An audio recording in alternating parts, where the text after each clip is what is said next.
नमस्कार, वेब दुनिया में आपका स्वागत है। आज हमारे साथ हैं वित्त विशेषज्ञ राजीव सिंघी जी।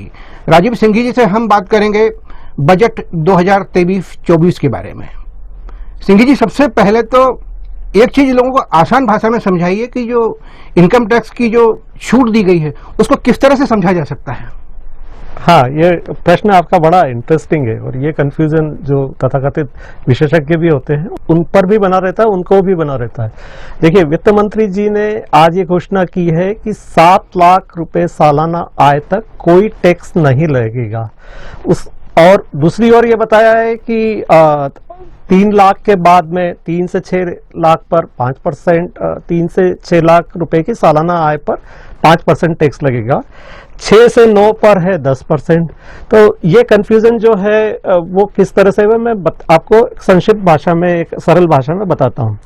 यदि आपकी आय है, सालाना आय है 6,95,000 रुपये या 7 लाख रुपए, तो आपका टैक्स की गणना होगी और जितना टैक्स बनेगा वो करीब करीब बनता है 25 लाख रुपया 7 लाख पर, जो स्लैब्स हैं या रेट्स हैं उनके आधार पर। गणना टैक्स की जरूर होगी इनकम टैक्स के फॉर्म में, पर उसमें रिबेट मिल जाएगी आपको पूरे के पूरे टैक्स की कि वो 7 से कम है। अब मान लीजिए आपकी आय 7,05,000 रुपये सालाना हुई है, तो 7,05,000 में जो 5,000 है उस पर तो 10% का टैक्स देना पड़ेगा, पर पीछे के जो स्लैब्स की कैरी फॉरवर्ड टैक्स लाइबिलिटी है जो 3 से 6 और 6 से 7 के बीच की है, वो भी साथ में देनी पड़ेगी। तो इफेक्टिवली वो 25,000 और 500 रुपए का टैक्स बनता है।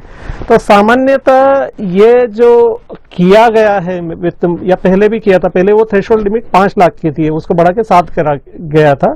तो सरकार की मंशा ये है कि ज्यादा से ज्यादा लोग टैक्स का रिटर्न भरें, और उसमें यदि 7 लाख तक की आय है या 6 लाख रुपए तक की आय है, अब पहले जो 5 तक सीमित थी उस पर उनको टोटल डिडक्शन दे दें, और पर उनकी जो आदत है इनकम टैक्स रिटर्न भरने की, वो पहले तो पेन लेने की फिर इनकम टैक्स रिटर्न भरने की, वो बनी रहे, और उसी के साथ में कई सारी दूसरी जानकारी भी सरकार को मिल जाती है। तो कहने का संक्षेप में तात्पर्य यह है कि यदि 7 लाख से ऊपर आपकी आय है तो आपको 25,000 का करीब करीब टैक्स जो पुराने स्लैब से आता है वो देना पड़ेगा, और इंक्रीमेंटल इनकम पे जो 7 से 9 में दिखाया गया है वो आपको देना पड़ेगा 10% का। ये एक प्रमुख और बेसिक बात है।